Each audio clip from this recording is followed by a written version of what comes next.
Hola, soy Pedro Salinas y esto es Rajes del Oficio en un nuevo episodio de una bitácora maleña más.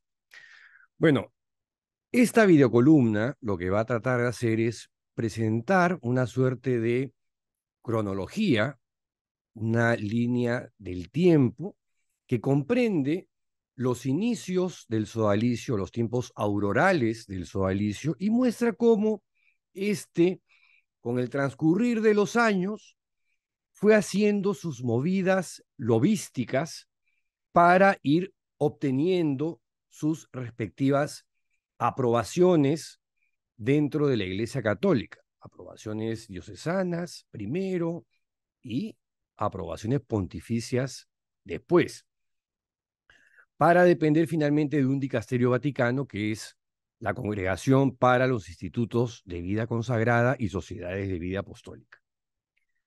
Y en el camino vamos a ver algunas cositas, ¿no? Que omitieron convenientemente que de haberse ventilado en su respectivo segundo, presumo que no les habrían dado ni siquiera aprobación para hacer un grupo parroquial. Pero ahí vamos. 1970. El Sodalicium se funda en 1971. ¿Qué pasó en 1970?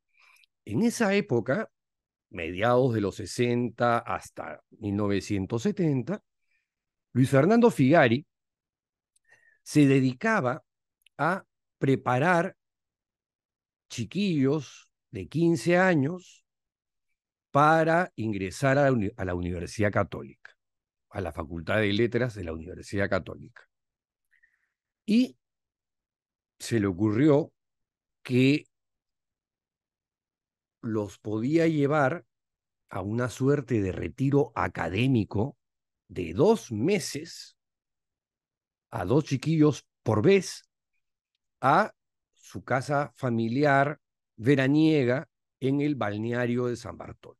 Casa que años, muchos años después, se convirtió en la primera casa de formación entre comillas, del sodalicio que se llamó Guadalupe o Nuestra Señora de Guadalupe.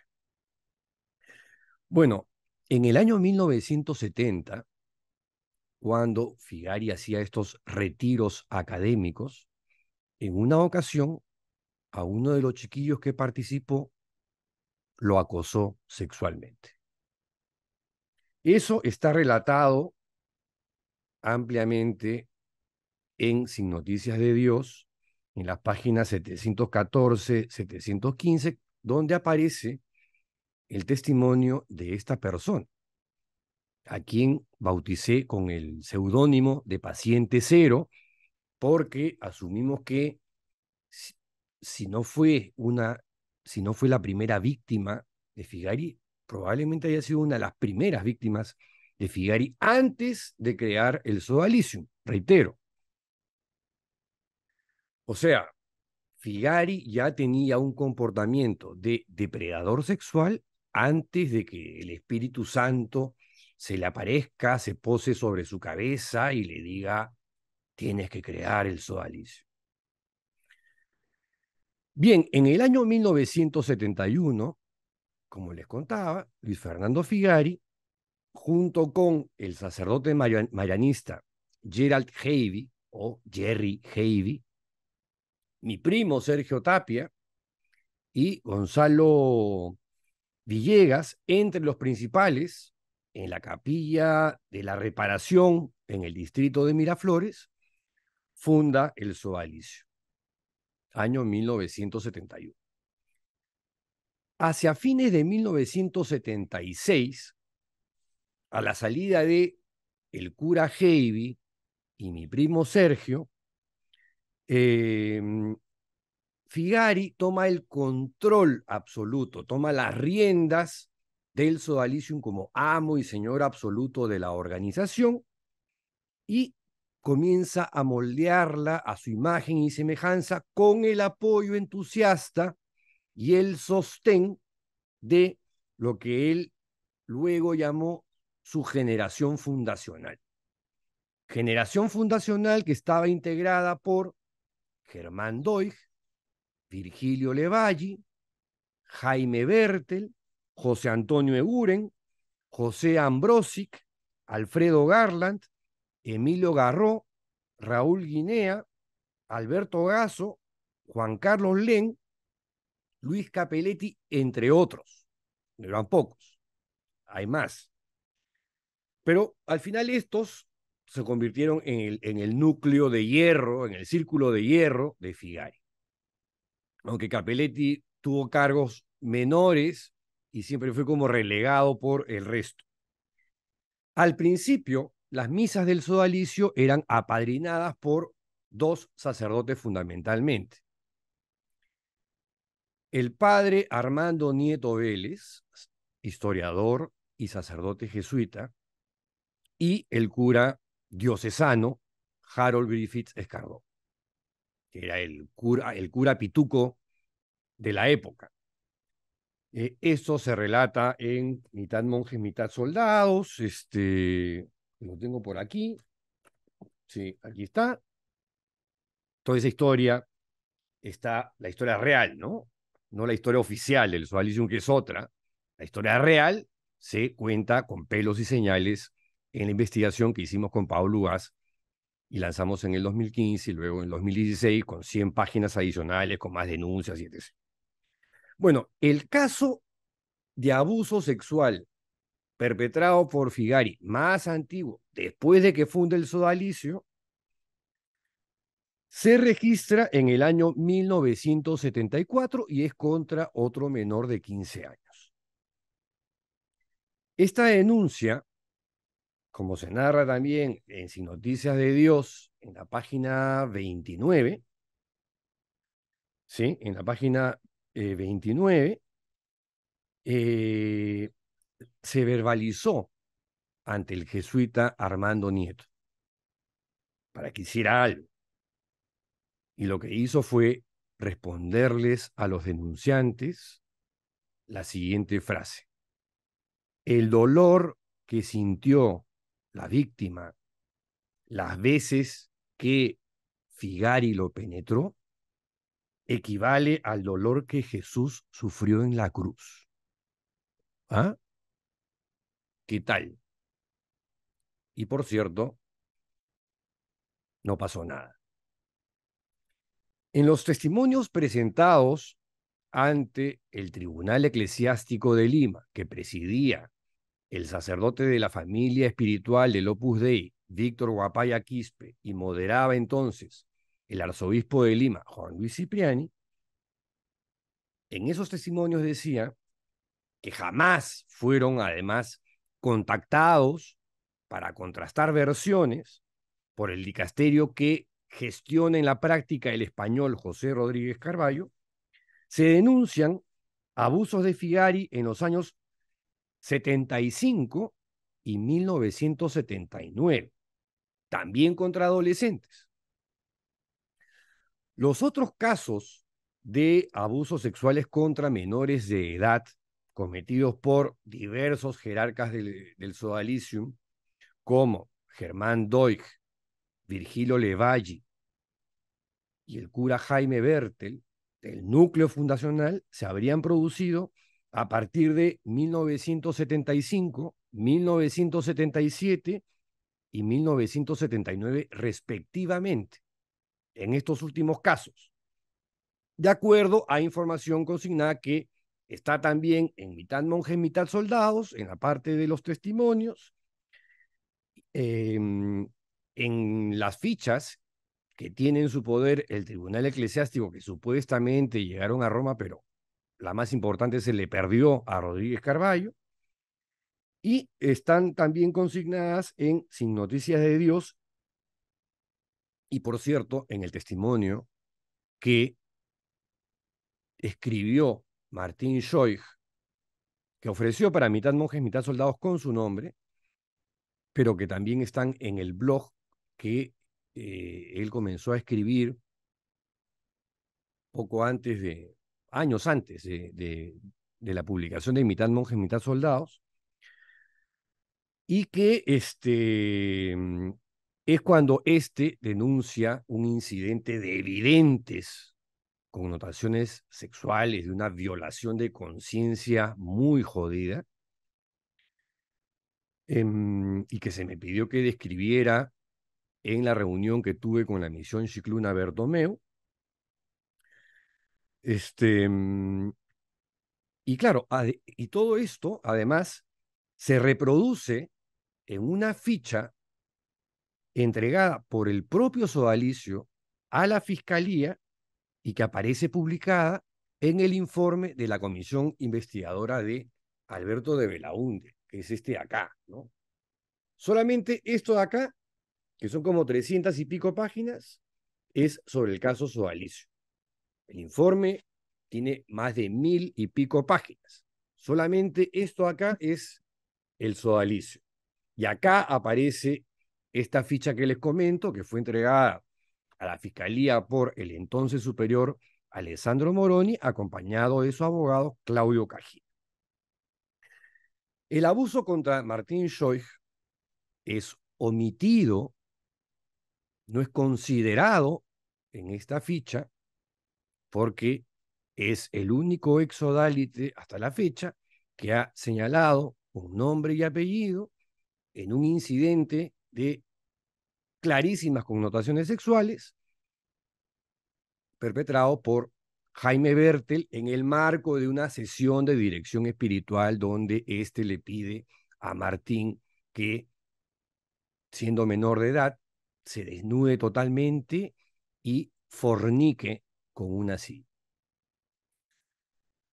Su versión fue excluida porque, reitero, señalaba a Bertel y en consecuencia fue considerada inverosímil por la Comisión de Expertos Internacionales pagada por el sodalicio y fue considerada inverosímil por el Comité de Reparaciones conformado por gente del sodalicio cercana a Bertel y gente contratada por el sodalicio. O sea, un comité de reparaciones que hacía de juez y parte, ¿no?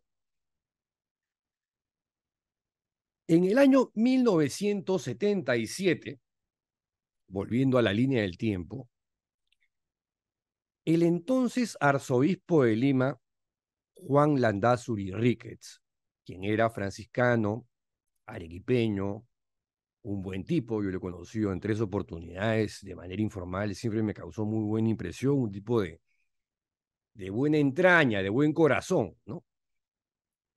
Cuya simpatía fue ganada por el sodalicium rápidamente. En ese año 77, Landázuri convierte al sodalicium en una pía sociedad de fieles, que dependía del arzobispado de Lima. Esto ocurre un 8 de julio, coincidencias de la vida, ¿no? Y de cosas que promueve el Espíritu Santo. Ese día era el cumpleaños de Figay.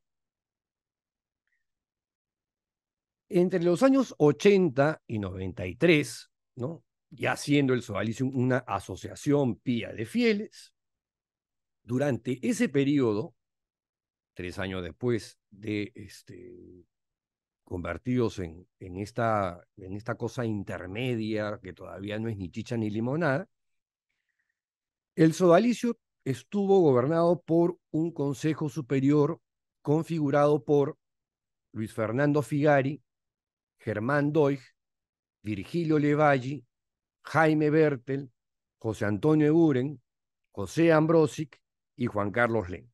También participaron años después y hacia el final del 93, Germán Mackenzie, quien en su momento llegó hasta a ser superior regional del sodalicio y que fue expulsado en algún momento por razones que hasta el día de hoy se desconocen, y el sacerdote sodalite Juan Carlos Quiñe, quien todavía forma parte de la organización. Bueno, eso entre el año 80 y el 93. En el año 86, en medio de todo esto, 9 años después de constituidos como Asociación Pía de Fieles o Pía Sociedad de Fieles, El cardenal y arzobispo Juan Landázuri Ricketts, que además era presidente de la Conferencia Episcopal Peruana, invitó al Perú al cardenal alemán Joseph Ratzinger, prefecto de la Sagrada Congregación para la Doctrina de la Fe. La Conferencia Episcopal Peruana le encargó entonces acompañar y organizar parte de las actividades de Ratzinger en Lima al Sodalicium a través de uno de sus jerarcas, Virgilio Levalli Vega, quien tenía, por cierto, además, muy buenas relaciones con el secretario de Estado del Vaticano, Angelo Sodano, el cardenal Angelo Sodano, quien es toda una ficha importante, o ha sido durante muchísimos años, hasta hace muy poco,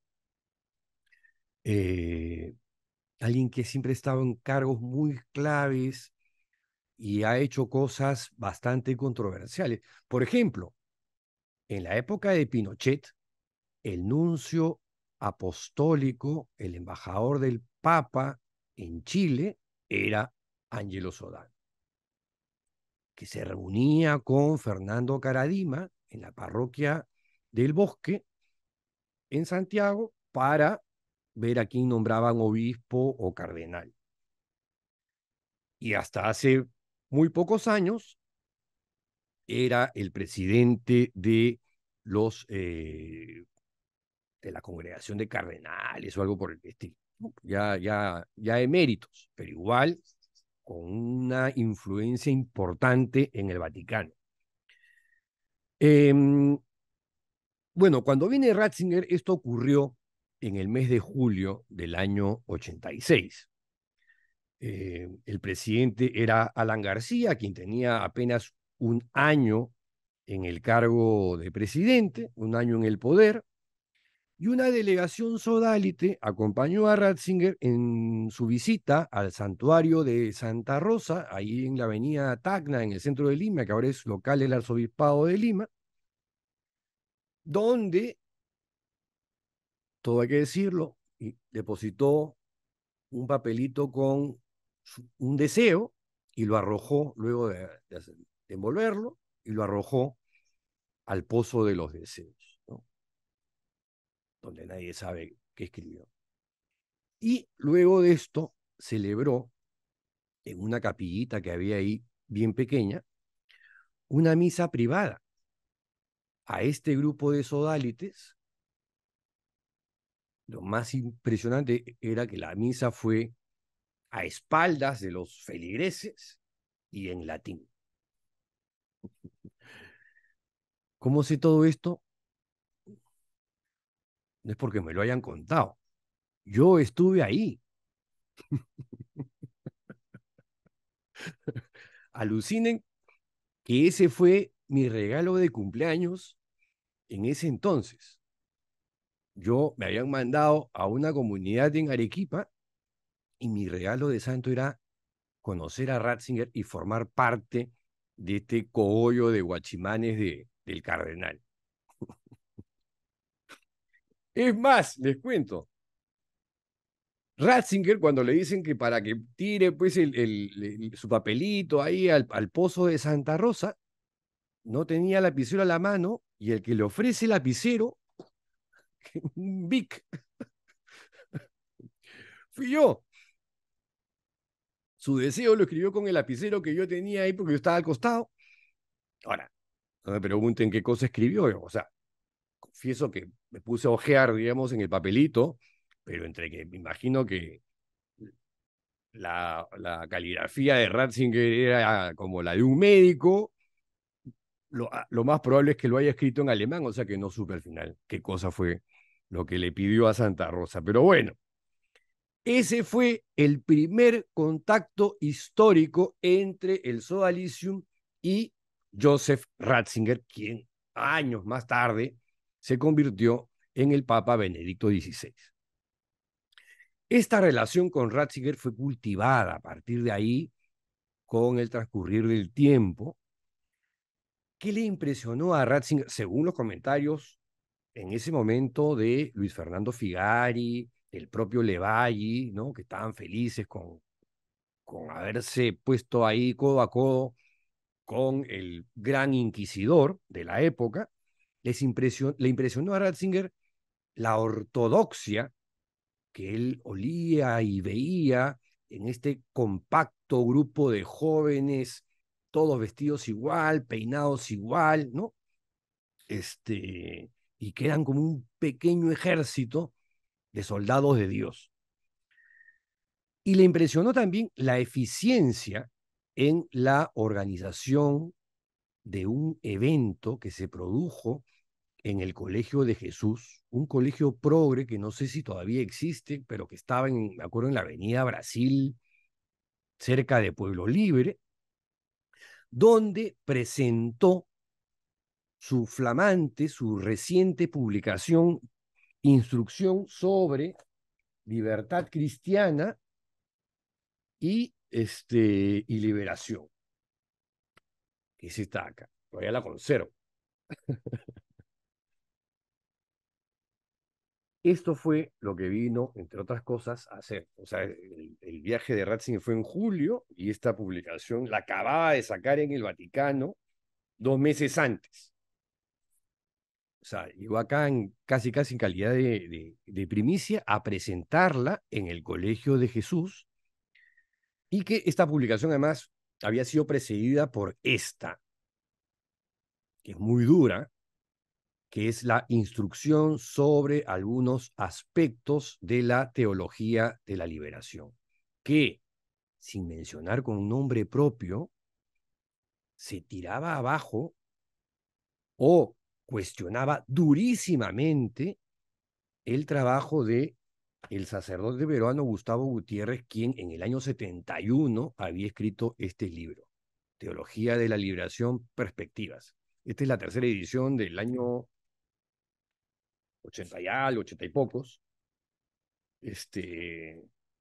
que se caracterizaba por tener un índice onomástico en el que las citas eran, pues sí, bastante reveladoras, ¿no? O sea, quienes aparecían ahí como citables: Ernesto Che Guevara tenía como 4 citas, Helder Cámara, un obispo brasilero bien rojito, ¿no? Como 6, 7 citas, Fidel Castro, 3 citas, Hegel, un montón, Marx, más que Hegel, Ratzinger también tiene por ahí tres citas, pero digamos, claro, era un librito con, una, con un sesgo izquierdoso absoluto, ¿no?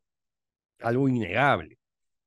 Por supuesto que Gustavo Gutiérrez, años más tarde, 20 años después, publica este libro, que va en el mismo pensamiento, en la misma línea, pero mucho más morigerado, ¿no? Teología de la Liberación, Perspectivas, publicado también por el Centro de Estudios Públicos, con una nueva introducción que se llama Mirar Lejos. Ya no hay índice onomástico, más bien un índice donde se perciben que hay algunas modificaciones y una morigeración en respecto del libro original. Pero bueno, volviendo al tema del evento en el Colegio de Jesús ese julio de 1986. El Sodalicium nos encargó a 2 sodalites, a Frank Schreier y a mí, eh, esperar en la puerta la llegada de el sacerdote Gustavo Gutiérrez, quien había sido casi conminado para que asista. El Colegio de Jesús era un colegio progre, o sea, era como Ratzinger me dijo: yo voy a ir a un terreno hostil, pero digamos yo acá mandamos nosotros, así que vengo a pontificar, literalmente. Y Frank y yo, una vez que llegó, nos encargamos de llevarlo, casi con forceps, un poquito violento, todo, todo hay que decirlo, ¿eh? Yo confieso que yo estaba fanatizado, talibanizado, sectarizado, este, he instruido en que, además de odiar a mis padres, en primer término, particularmente a mi viejo, la siguiente persona que yo debía odiar en la vida era al padre Gustavo Gutiérrez. No exagero, ¿eh? Tal cual. Entonces lo llevamos hasta no me acuerdo si era la primera, segunda o tercera fila del Colegio de Jesús en el auditorio. Y cuando empezó Ratzinger, wow, fue una vapuleada y una humillación pública a Gutiérrez y a una buena parte de los asistentes, que eran muchos religiosos progresistas, liberacionistas. El auditorio estaba abarrotado, por suerte. Por cierto, había también una buena parte que había sido rellenada con gente del sodalicium o afín del sodalicium, agrupados marianos y cosas por el estilo. AMIS, que en esa época habían, yo no sé si todavía existe. Bueno, eso fue en el año 86, y a partir de ahí, esa relación que se cultiva con Ratzinger llega al punto que muchos años después, en una reunión en Brasil, Ratzinger llega a nombrar a Figari como uno de los referentes de los movimientos laicales apostólicos que habían nacido después del Concilio Vaticano II. Entre los años 85 y 95, ya cuando Salesium comienza a hacer este tipo de nexos y de contactos y de vínculos, con el pretexto de desarrollar una teología de la reconciliación que sea la némesis de la teología de la liberación de Gustavo Gutiérrez, el Sodalicium concibió la realización de congresos internacionales sobre la reconciliación en el pensamiento de Juan Pablo II.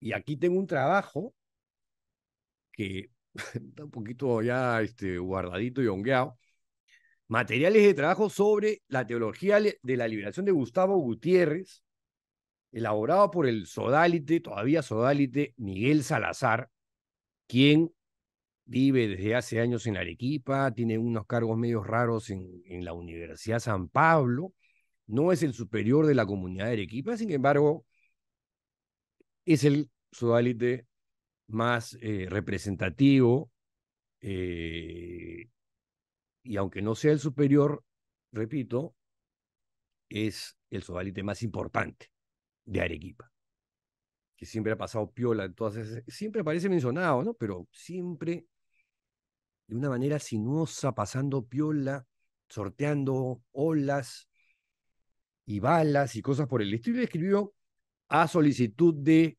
Figari, Doig y no sé si Levalli también, esta cosa de 157 páginas, que son 400 citas, en realidad, 400 citas de personajes que en esa época encarnaban el conservadurismo eclesial más duro y puro. Y estas cosas habían que aprenderlas, muchas de ellas de memoria, de memoria, ¿no? Aquí no era rebatir ideas, sino tener las citas en la cabeza para dispararlas si uno se encontraba con un rojo. Porque fuera de la cosa sectaria, ¿no? Estaba también la idiosincrasia macartista, con la que también te taladraban la cabeza para ser un buen sodalite y un buen soldado de Cristo. Bueno, el motivo real, en realidad, de la creación de estos congresos para la reconciliación sobre el pensamiento de Juan Pablo II era crear un aparato lobístico que los hiciera conocidos y los empoderara en primer término a nivel local, a nivel peruano, y luego regional y, si se podía, hasta Vaticano. Así como tejer una red de contactos con potenciales obispos, potenciales cardenales e incluso potenciales papas.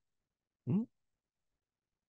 Y yo debo reconocer que en eso el sodalicio tenía un olfato abusado, agudo, para reconocer, este puede llegar, este no, este es un tarado, pero igual. Y ahí estaba el olfato de Levalli, que era como el canciller del Sodalicium y que tenía los contactos en Roma, porque como había estudiado en el Raimondi y hablaba fluido italiano, era el que mandaban siempre al Vaticano para armar armar la telaraña, ¿no?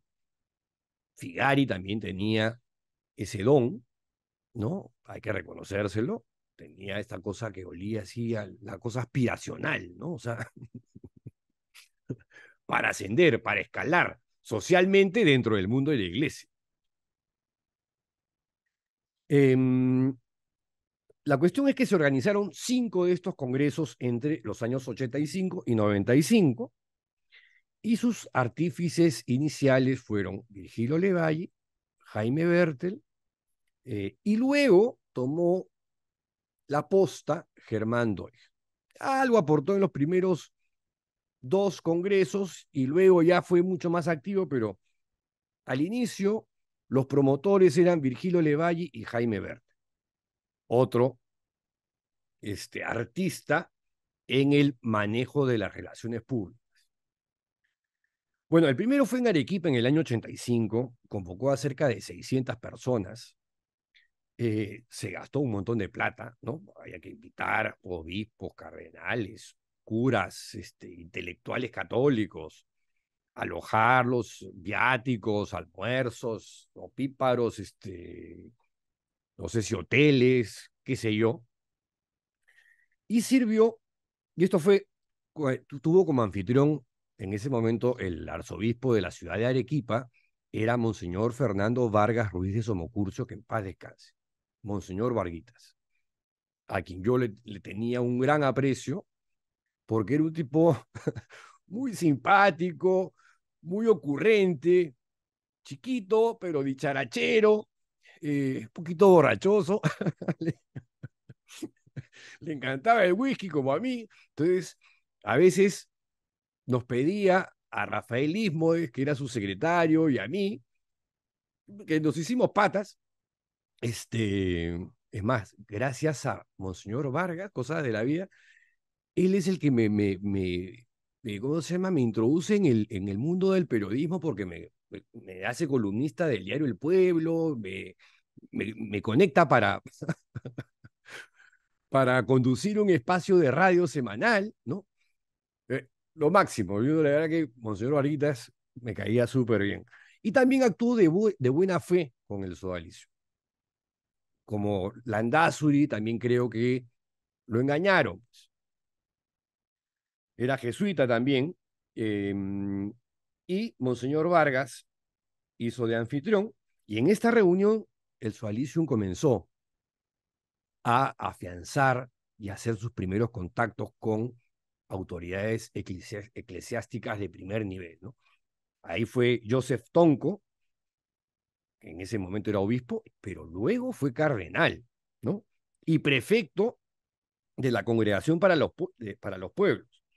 Y ahí, o un poquito antes, eso ya no lo sé, consolidan también la relación con el cardenal colombiano Alfonso López Trujillo, un hombre clave, amigo cercanísimo de el sodalicio de vida cristiana.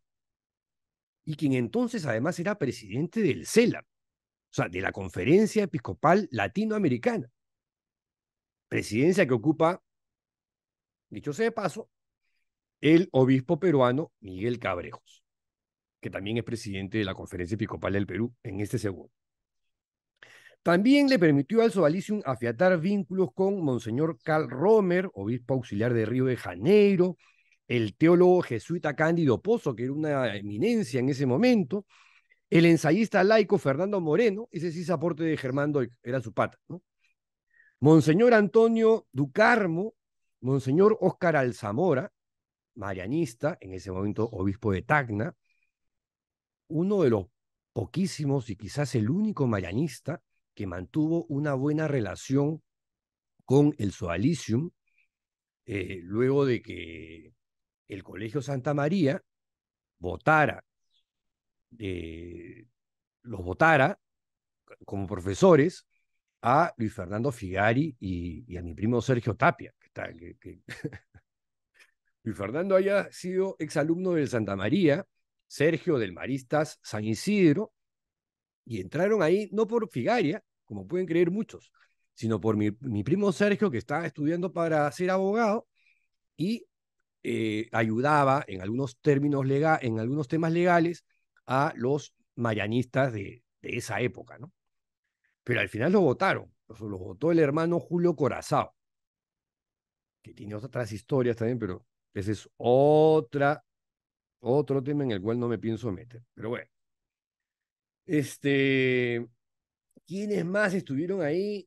Monseñor Bismarck Carballo de Managua, el jesuita Julio Terán, que ahí era cura, pero luego también se convirtió en obispo, para que vean, tenían buen ojo. ¿Ah? Eh, el segundo congreso fue en el Callao y ahí tuvo como anfitrión a Monseñor Ricardo Durán Flores, otro jesuita. Ojo que estos jesuitas con los que el Sodalicium tomaba contacto en esa época eran jesuitas de centro derecha, eran jesuitas derechosos, una cosa atípica dentro de la compañía, donde la mayoría o buena parte son más bien como progres, ¿no? Estos eran más ortodoxos, más conservadores, aunque como Monseñor Varguitas en Arequipa y Monseñor Durán en el Callao, eran en lo personal divertidos, ocurrentes, ¿no? Los que, los que son promoción como conmigo, recordarán que a Monseñor Durán hasta lo imitaban en los programas cómicos porque era muy gracioso con sus orejotas, hablando chabacanamente, en fin. Incluso el Sodalicium le escribía algunas cartas pastorales a estos arzobispos. Algunas las hacía Miguel Salazar, que era considerado como el intelectual del Sodalicio, ¿no? Bueno, y con una gran inversión, en el caso del Callao, superó el primer congreso que tenía 600, aquí llegaron a 1000 participantes de 12 países. Estaban entre los nuevos amigos del Sodalicium, además del cardenal colombiano Alfonso López Trujillo, que no se perdió ni uno de los congresos y el Sodalicium se encargó de que estuvieran todos, y que luego se convirtió en vicepresidente de la Pontificia Comisión, perdón, en el presidente de la Comisión de Familia o de la Congregación para la Familia en el Vaticano, un cargo que le inventó Juan Pablo II a López Trujillo. Bueno, también estaba Monseñor Julio Terán, jesuita también. Este fue vicepresidente de la Pontificia Comisión para América Latina. El secretario para la Congregación de los Obispos, Monseñor Lucas Moreira Neves, quien más tarde fue nombrado cardenal arzobispo de Salvador de Bahía, que es una diócesis bien importante, y también fue primado de Brasil, una vez más.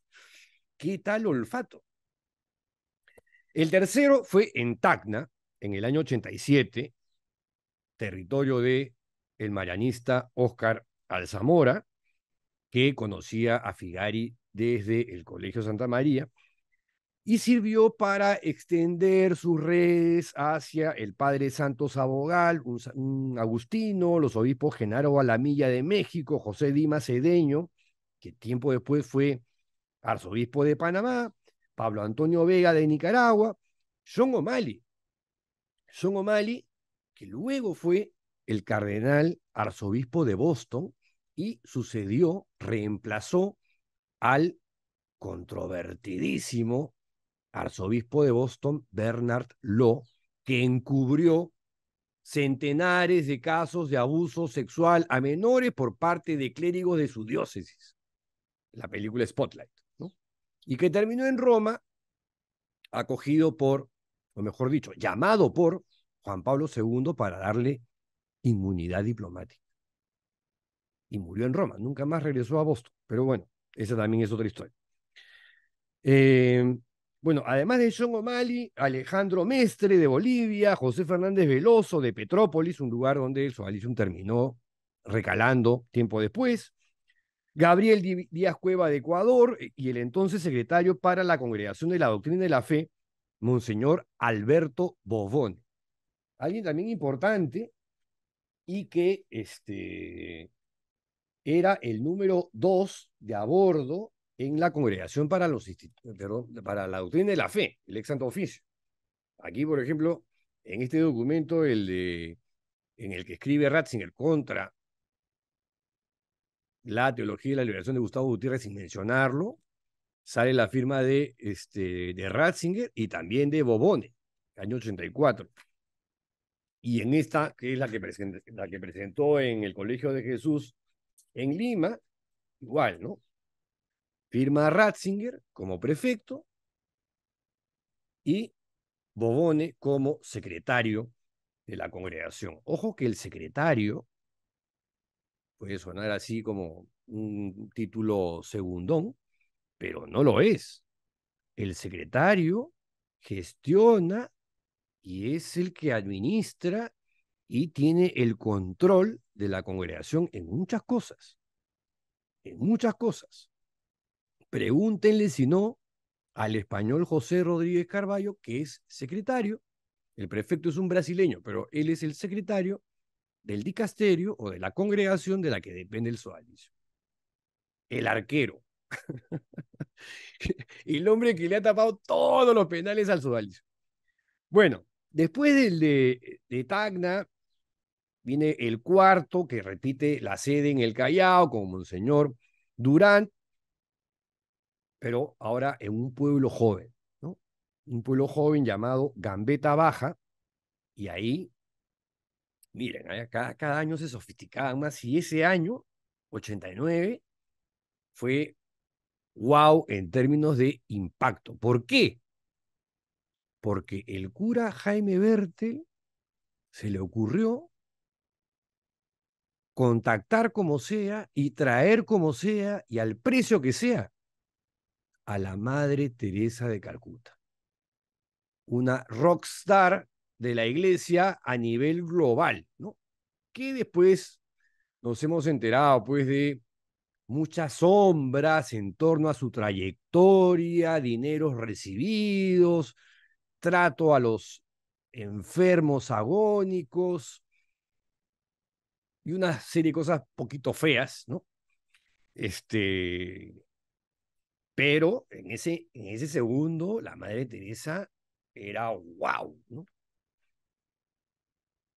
Y su presencia en Lima tuvo un impacto mediático, pero espectacular, extraordinario. O sea, no solamente rebotó en toda la prensa local, sino también internacional. Y ahí la cara de Jaime Bertel siempre aparecía atrás de la Madre Teresa, ¿no? Hablaba al oído, se ponía detrás de ella. Salen todas las fotos en ese. Bueno, en ese encuentro, el cuarto, que claro, tuvo el impacto, el jale mediático de la Madre Teresa, pero nuevamente, o sea, los contactos importantes eran la gente que participaba en los congresos, invitados por el Sodalicio, donde estuvo, por ejemplo, el Monseñor Ítalo Severino Di Stefano, presidente del Departamento de Pastoral Social del CELAM, Alfonso López Trujillo, que como les digo, no faltaba una, y ahí era arzobispo de Medellín, Miguel Obando y Bravo, era también un hombre fuerte e importante, arzobispo de Managua, también Augusto Vargas Alzamora, que era el arzobispo de Lima, y luego nombrado cardenal, Monseñor Óscar Rodríguez Maradiaga, el guatemalteco, que fue luego arzobispo de Tegucigalpa y posteriormente nombrado cardenal y posteriormente, hasta hace muy poco nomás, el propio Papa Francisco lo nombró a Maradiaga como integrante de su grupo de confianza llamados el C9 o G9, que era el grupo designado por él para reformar la curia vaticana, con la cual tuvo muchísima mala suerte en la elección de sus integrantes, ¿no? Porque ahí estaba el chileno Errázuriz, que terminó siendo un cubridor de no solamente del caso Caradima, sino de otros más. Nombró al cardenal australiano George Pell, que terminó siendo no solamente encubridor de abusos sexuales a menores en Australia, sino que él mismo fue acusado en dos casos súper concretos y terminó preso un buen rato en Australia. Pero bueno, ¿qué más? Javier Lozano Barragán, presidente emérito del Pontificio Consejo para la Pastoral de los Agentes Sanitarios. También invitaron nuevamente a los curas Cándido Pozo, el jesuita, el ensayista, Teodoro Jiménez Urresti de España, y los brasileños obispos Boaventura Kloppenburg, que era un teólogo que escribía cosas ultraconservadoras y que para el sodalicium era wow, ¿no? José Carlos de Lima Vaz, jesuita, y el último que se organizó fue en Lima en el año 95, y ese sirvió para crear y consolidar relaciones con el cardenal Camilio Ruini, quien era el vicario del Papa en la diócesis de Roma, así como obispos norteamericanos, que eran tres en ese momento: James Kelleher, el arzobispo de Kansas; John Myers, el obispo de Peoria; y el entonces arzobispo de Denver y luego cardenal, James Francis Stafford, y luego amigo cercanísimo de Luis Fernando Figari. Tan cercanísimo que el comercio, en su momento, cuando Figari ya había sido recluido a una casa donde supuestamente no debía recibir a nadie, lo fue a visitar Stafford, ¿no? Dicho sea de paso, en Denver hay una comunidad del Sodalicium, por lo menos una de las offshores que se han denunciado que tendría Jaime Bertel y compañía, estaría en Denver. Eh, bueno, y luego también estuvieron en ese último congreso Cipriano Calderón Polo, vicepresidente de la Pontificia Comisión para América Latina; Norberto Rivera, el mexicano Norberto Rivera, arzobispo del DF, y que más tarde sería ungido como cardenal y terminaría implicado en una diversidad de escándalos de todo tipo, de corrupción, de unos escándalos de la patada, y fue uno de los principales encubridores del fundador de los legionarios, Marcial Maciel. También está el cardenal Carlos Oviedo, arzobispo de Santiago de Chile; el obispo Héctor Aguer de Argentina; otra vez Julio Terán de Ecuador, que por lo menos habrá, por lo que vemos, ha estado en 3 de sus congresos. O sea, asumimos que era alguien, ¿no?, de la cofradía ya del Sodalicium. Pedro Antonio Fedalto de Brasil; Fabio Suescún de Colombia; el infaltable, el infaltable cardenal Alfonso López Trujillo.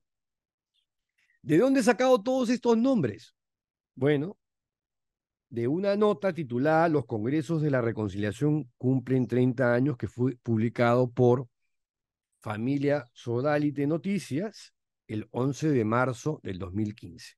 Esta nota no la van a encontrar ya porque ha sido desaparecida de internet. ¿Cómo la tengo? Porque Martín Schoich, el autor del blog Las Líneas Torcidas, la había rescatado en su momento, porque Martín, en su momento, cuando comenzó toda la parte de las pesquisas que comenzamos a hacer, y Martín por su lado, comenzó a levantar información de internet, porque él asumió correctamente que mucha de esta información la iban a desaparecer, y así fue.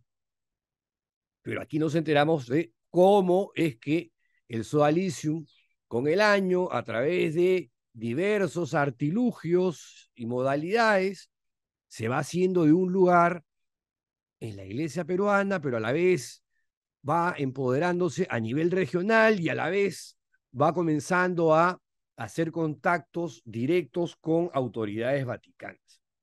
Varios de estos obispos, como hemos visto, luego fueron, o varios curas, luego fueron obispos, y estos obispos luego fueron cardenales, y fueron contactos clave para el ascenso del sodalicio en su condición de sociedad de vida apostólica de derecho diocesano primero, bueno, esta cercanía que tuvo con miembros de la conferencia episcopal peruana de entonces, y de derecho pontificio después, en su aspiración a convertirse pues en una suerte de referente ideológico de la facción más conservadora y ultramontana del catolicismo peruano y latinoamericano, en parte, usurpándole en parte el espacio al Opus Dei.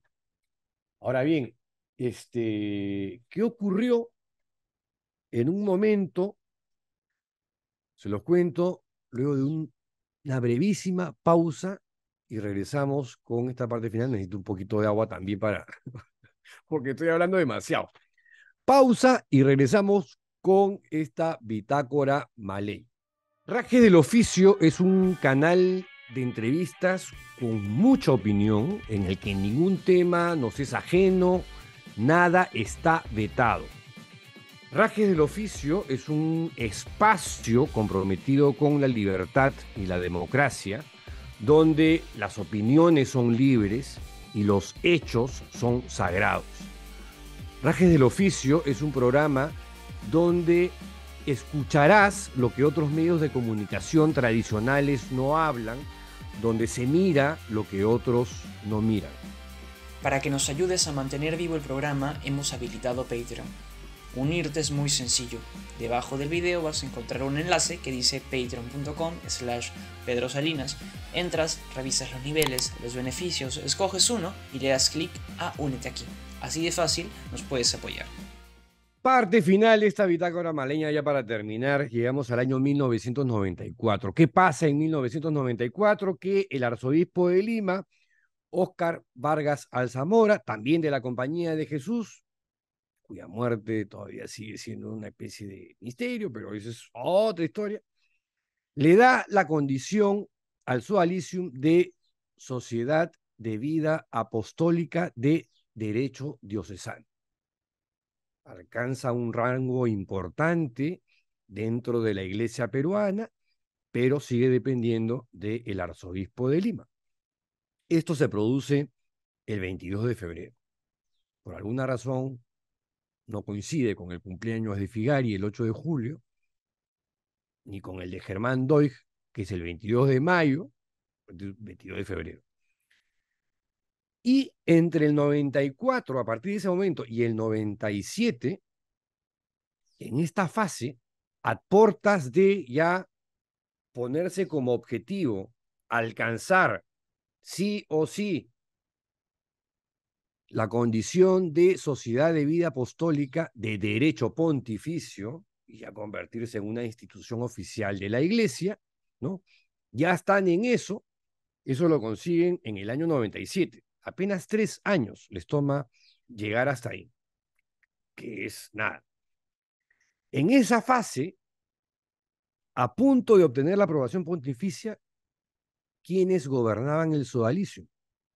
Luis Fernando Figari, Germán Doig, Jaime Bertel, Germán Mackenzie, que ya dije que en su momento llegó a ser superior regional, Oscar Tokumura, conocido en mitad monjes, mitad soldados como el verdugo de San Bartolo, el sacerdote sodalite Juan Carlos Quiñe, Erwin Schoig, Juan Carlos Len, Eduardo Regal, que era así uña y mugre con Figari, luego fue su vicario. Es más, cuando a la muerte de Doig, él se convierte en el número 2 de la institución y fue quien reemplazó, recordarán algunos memoriosos, a Figari cuando renuncia él en el año 2010. El que asume es Regal, su brazo derecho. Claro, no llega al año porque el escándalo lo absorbe como un agujero negro, ¡fuf! Lo chupa y se reduce a cero real. Y lo ponen a Moroni, que tenía en ese momento una imagen más neutra, ¿no? Menos cercana a Figari, entre comillas. ¿Quién más estaba ahí? José Ambrosic y Juan Carlos Lem. Como verán, los nombres se repiten una y otra vez. Así llegamos finalmente al año 97, año en el que el Papa Juan Pablo II, el polaco Karol Wojtyła, le otorga, por fin, para el sodalicium, el carácter de sociedad de vida apostólica de derecho pontificio. Y ahí sí, como regalito de Figari, se le concede el 8 de julio de 1997, ¿no? El gran regalo de Figari. A mí me regalaron conocer a Ratzinger, a Figari le regalaron el título que estaba buscando y esperando desde un inicio. Ahora, acá viene un dato no menos importante en toda esta historia. Y es que en el año 97, ¿no? En julio le han dado la aprobación pontificia, pero en esa gobernación previa al 8 de julio y durante la aprobación pontificia, ¿qué pasó?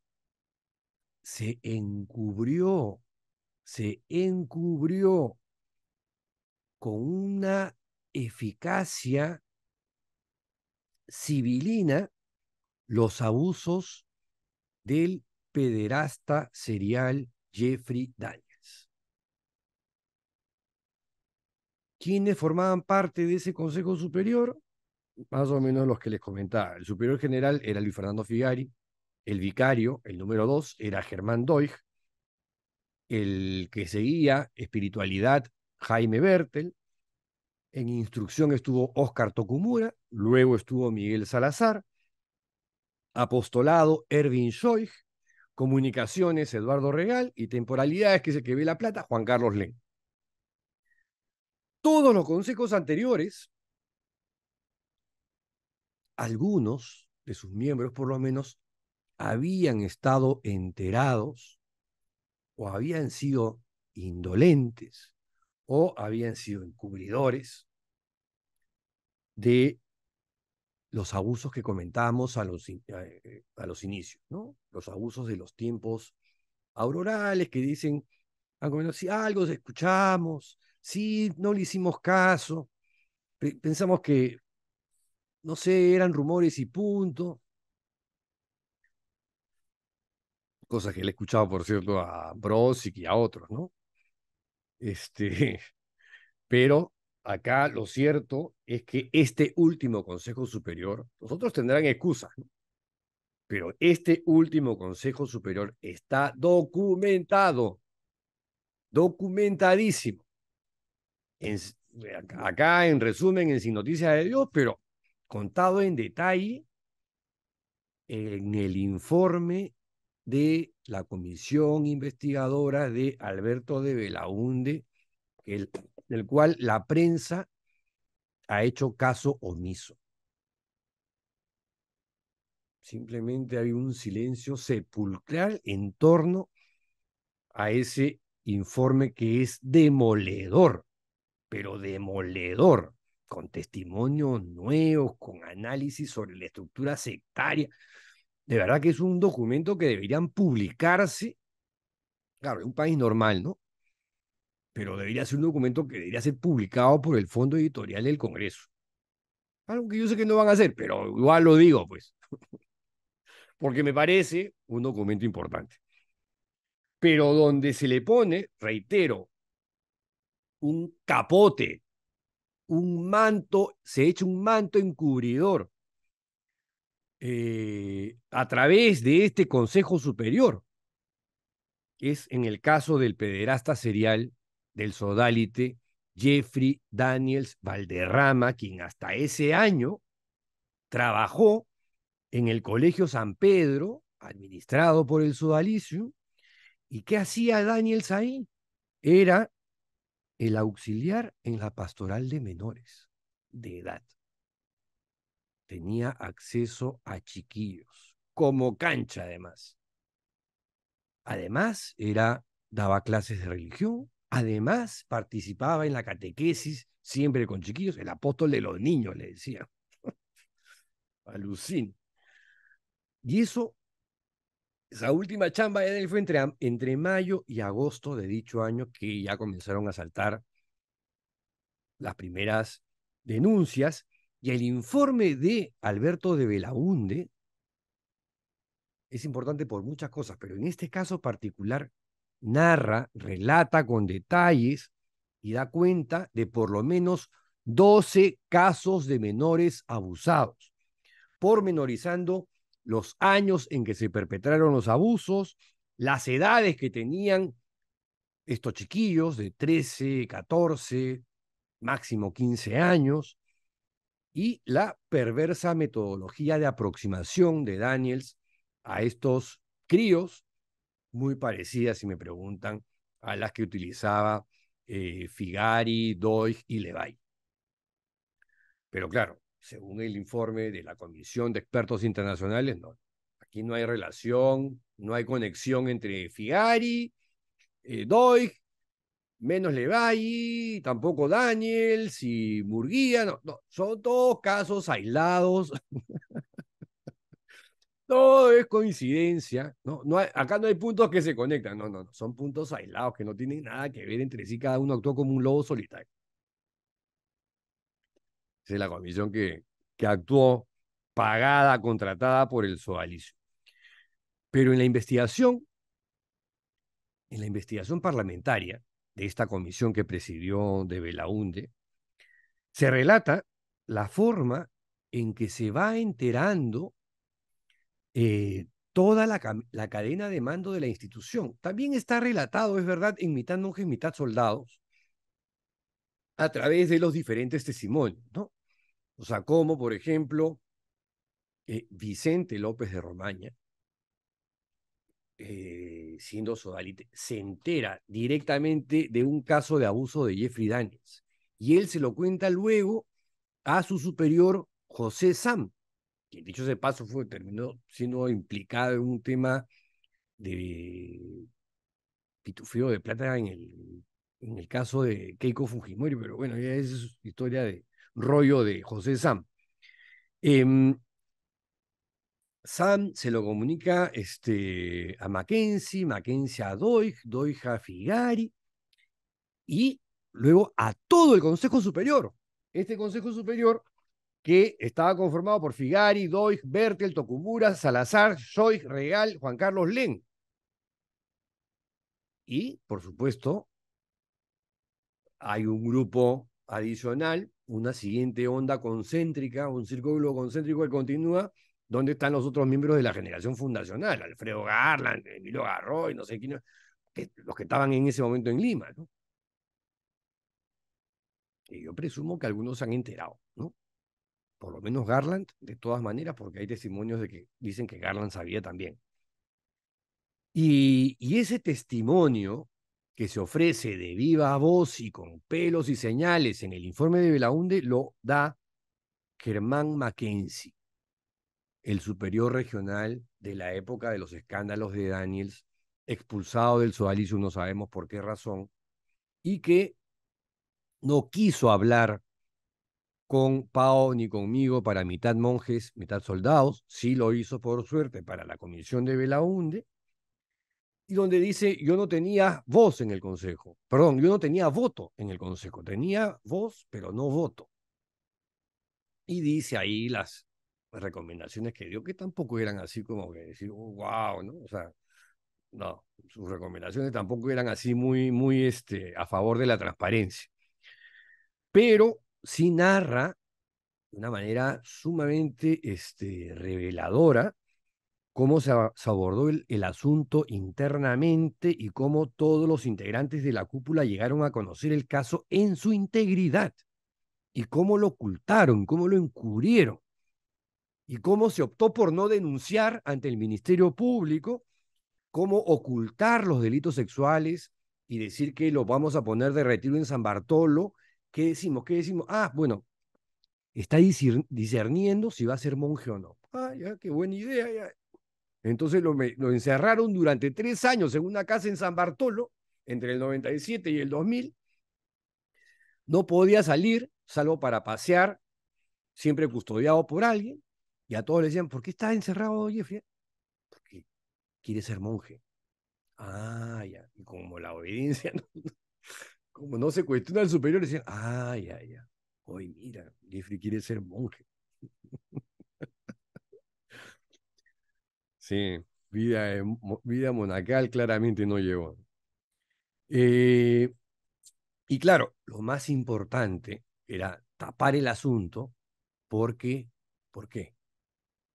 Porque ello habría puesto en cuestión la aprobación pontificia y su nueva condición de sociedad de vida apostólica con derecho pontificio, dependientes de un dicasterio del Papa, su condición de institución oficial de la Iglesia. Por eso encubrieron con Roche y con toda la concha del mundo el caso Daniels. Daniels, en síntesis, todo hay que decirlo, como Figari, jamás fue expulsado del Sualicium, jamás se dijeron las razones por las cuales él se fue de propia voluntad. Él se fue más o menos no sé si poco antes o poco después del fallecimiento de Germán Doig, o ahí nomás, y se fue con las mismas a los Estados Unidos, no se quedó acá, y allá sigue.